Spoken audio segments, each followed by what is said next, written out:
ಆದಷ್ಟು ಆ ಸಮಯದಲ್ಲಿ ಇಂಗ್ಲೀಷಲ್ಲಿ ಡಾಕ್ಯುಮೆಂಟ್ಸ್ ನೆಲೆಗಟ್ಟೆ ನಾವು ಮಾತಾಡ್ತಾ ಇರ್ತೀವಿ. ಅವ್ರು ಸಹಜವಾಗಿ ತಮ್ಮ ವಿರೋಧಿ ಬಗ್ಗೆ ಆದಷ್ಟು ಕನಿಷ್ಠವಾಗಿ ಕೆಳಮಟ್ಟಕ್ಕೆ ಇಳಿಸಿ ಮಾತಾಡೋಂಥ ಭಾಳ ಇರ್ತಾವೆ.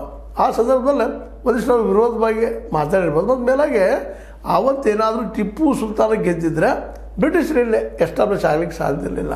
ಎರಡೂ ಯುದ್ಧಗಳು, ಇಂಗ್ಲೀಷ್ ಯುದ್ಧದ ಜೊತೆಗೆ ಯುದ್ಧದಲ್ಲೇ ಏನಾದರೂ ಟಿಪ್ಪು ಸುಲ್ತಾನ್ ಅವರು ಗೆದ್ದಿದ್ರೆ ಇವತ್ತು ಫ್ರೆಂಚರು ಆಳ್ತಿದ್ರು ಬಿಡ್ತಿದ್ರು ಗೊತ್ತಿಲ್ಲ, ಬಟ್ ಬ್ರಿಟಿಷರು ಮಾತ್ರ ಹೊರಗಡೆ ಹೋಗ್ತಿದ್ರು ಅನ್ನೋದು ಅಷ್ಟು ಸತ್ಯದ ಇಲ್ಲಂತಲ್ಲ.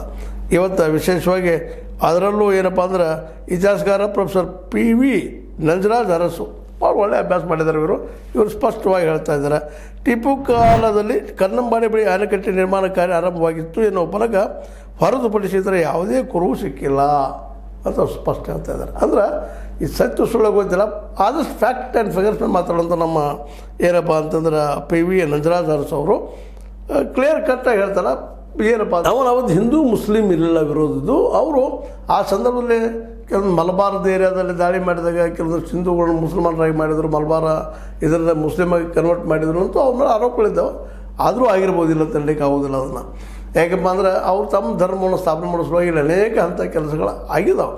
ನಾವು ಅದನ್ನು ಅಲ್ಲೂಗಳಿದ ಅವಶ್ಯಕತೆ ಇಲ್ಲ. ಬಟ್ ಅದನ್ನು ಇಟ್ಕೊಂಡು ಇವತ್ತು ನಾವು ಪೂರ್ತಿ ಹಿಂದೂ ವಿರೋಧಿ ಇದ್ದ ಹಾಗೆ ಹೀಗೆ ಮಾತಾಡೋದು ಎಷ್ಟು ಮಟ್ಟಿಗೆ ಸರಿ ಅಂತ ಅವತ್ತು ಮತ್ತು ಇವತ್ತು ಅವತ್ತಿನ ಈ ಒಂದು ಇಸ್ಲಾಂದಲ್ಲಿ ನಂಬಿಕೆ ಇದ್ದಂಥ ಅರಸರು ಭಾರತನ ಅಟ್ಯಾಕ್ ಮಾಡಿದಾಗ ಸಹಜವಾಗಿ ಅವ್ರು ತಮ್ಮ ಧರ್ಮ ಬೆಳೆಸಬೇಕು ಮಾಡಬೇಕು ಅಂತೇಳಿ ಮಾಡೋ ಮುಂದೆ ಕೆಲವೊಮ್ಮೆ ಇವರು ಖಡ್ಗವನ್ನು ಹಿಡ್ಕೊಂಡು ಮಾಡಿದ್ದರಿಂದಾಗಿ ಕೆಲವೊಮ್ಮೆ ಅವ್ರ ಬಗ್ಗೆ ಇವತ್ತು ಹಿಂದೂಗಳಲ್ಲಿ ಒಂದಿಷ್ಟು ಪೂರ್ವಭಾವಿಯಾಗಿ ಅಥವಾ ಹೆಚ್ಚು ಕಡಿಮೆ ಅವ್ರ ಬಗ್ಗೆ ಪೂರ್ವಾಗ್ರಹ ಪೀಡಿತ ಅಂತ ಭಾವನೆಗಳು ಇದ್ದರೂ ಇರ್ಬೋದಿಲ್ಲ ಅಂತಲ್ಲ. ಆದರೆ ಇವತ್ತು ಅದನ್ನು ಇಟ್ಕೊಂಡು ಇವತ್ತು ಇರಿಸಿ ಸಾಸೋದು ಅಥವಾ ಜಗಳಕ್ಕೆ ಹಾದಿ ಮಾಡಿಕೊಳ್ಳೋದು ಎಷ್ಟು ಸರಿ ಅಂತ ಒಟ್ಟಾರೆಯಾಗಿ ಅದೇನು ಅದಕ್ಕೆ ಅಸ್ತೆಬಾರ ಹಾಕಿದ್ರೋ ಇಲ್ಲೋ ಗೊತ್ತಿಲ್ಲ. ಆದ್ರೆ ಇಲ್ಲಿ ಸಿಗುತ್ತಿರೋಂಥ ದಾಖಲೆಗಳಿಂದ ಹೌದು